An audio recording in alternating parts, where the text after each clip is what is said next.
air susu sebagai asupan daripada. Demikian juga karena mereka baru mengenal Tuhan,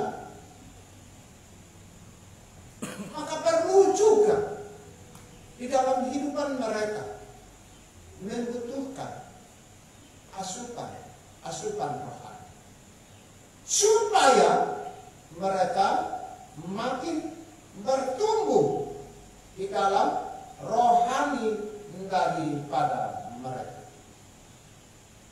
Asupan rohani adalah firman Tuhan.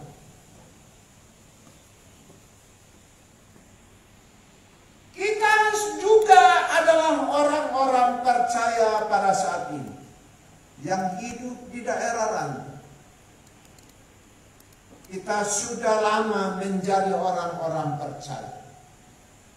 Tetapi sayangnya di dalam kehidupan daripada hidup kita belum begitu bertumbuh dengan baik di dalam rohani kita. Dengan demikian kita butuh asupan rohani di dalam kehidupan daripada hidup kita, supaya kita juga bertumbuh dengan baik di dalam rohani kita, supaya makin hari makin bertumbuh. Sehingga kita tidak lagi disebut dengan bayi-bayi rohani, tetapi kita menjadi orang-orang yang dewasa di dalam kerohanian. Asupan rohani bagi kita adalah kebenaran Allah.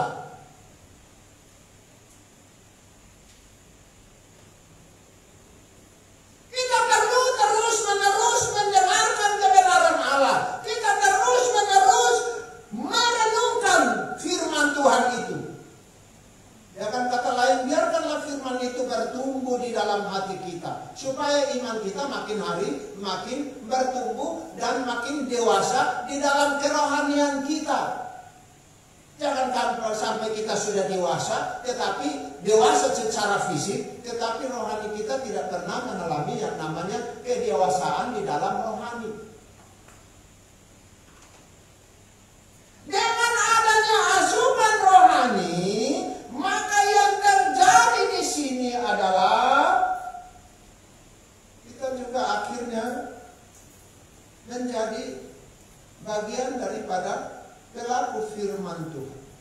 Untuk mendapatkan asupan rohani yang berikut di dalam kehidupan daripada hidup kita adalah datanglah kepadanya batu yang hidup itu, yang memang dibuang oleh manusia, tetapi yang dipilih oleh Allah, di hadirat Allah kita dipilih untuk apa?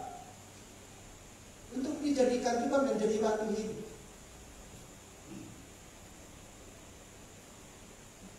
Untuk mendapatkan asupan rohani, datanglah kepada Tuhan. Setiap hari datang kepada Tuhan. Di dalam amal apakah kita datang kepada Tuhan?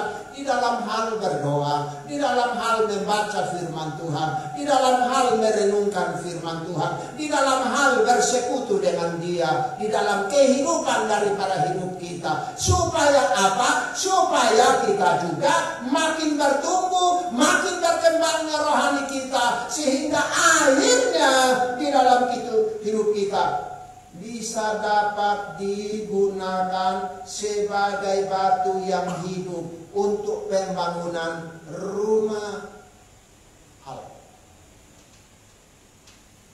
Kalau kita makin bertumbuh di dalam rohani kita, pengetahuan tentang akan keselamatan, pengetahuan tentang akan kebenaran, iman kita makin bertumbuh, kita makin dewasa. Maka dengan demikian Tuhan menuntut kita supaya kita juga mengambil bagian di dalam pembangunan. Maksud daripada pembangunan di sini adalah karena kita sudah membangun rohani kita dan rohani kita sudah bertumbuh, maka dengan demikian kita juga harus membangun kerohanian daripada sesama kita di dalam kehidupan daripada hidup kita. Kenapa di sini dialihkan kepada batu? Karena memang di sana itu batu itu besar-besar sekali, ya hampir sebesar ini. Tebalnya ada sekitar seperti ini. Itu di disusun sebagai bangunan. Dan bangunannya kokoh, sangat kokoh. Sampai hari ini masih kokoh. Walaupun hanya ada yang tinggal puing-puing, ada yang sudah menjadi istilahnya mesin, tetapi masih kokoh. Dengan begitu kokohnya masih berdiri.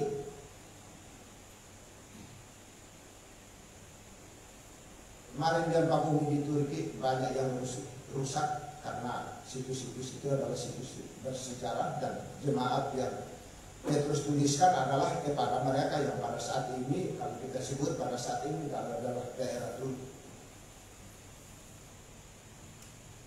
Kalau rohani kita terbangun dan terus dibangun terus, kita makin dewasa, maka kita juga kalau sudah bertumbuh di dalam rohani dan sudah dewasa dalam rohani, maka perlulah kita juga membangun rohani daripada satu sama yang lain, supaya mereka juga dibangunkan rohaninya. Pembangunan rohani buat mereka supaya mereka juga terkokoh berdirinya di dalam kehidupan.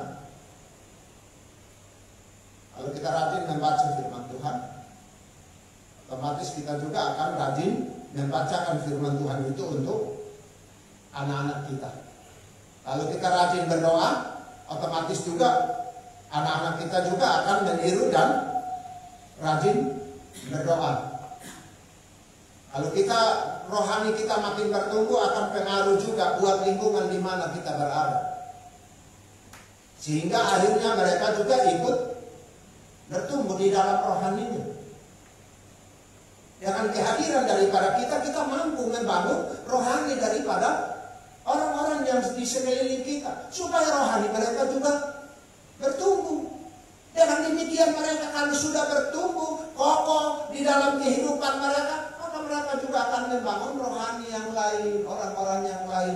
Sehingga pembangunan rumah Allah itu akan makin, rohani kita akan makin kokoh di dalam kehidupan kita. Sehingga ketika ada goncangan-goncangan, kita juga tidak tergoncang. Orang-orang yang kita telah membangun rumah rohani mereka tidak akan goncang di dalam menghadapi segala situasi yang mereka alami di dalam kehidupan daripada hidup. Karena memang itulah kita sebagai orang percaya, serahkanlah dirimu kepada Tuhan. Letakkanlah dasar imanmu dengan baik-baik, karena Tuhan sudah meletakkan dasar kita, yaitu dasar iman di bangunan yang kokoh, dan disitulah engkau berdiri dengan kokoh. Sehingga goncangan demi goncangan apapun yang menggoncang kehidupan daripada hidup kita, kita tidak tergoncang. Dan orang-orang yang telah kita membangun rohani mereka,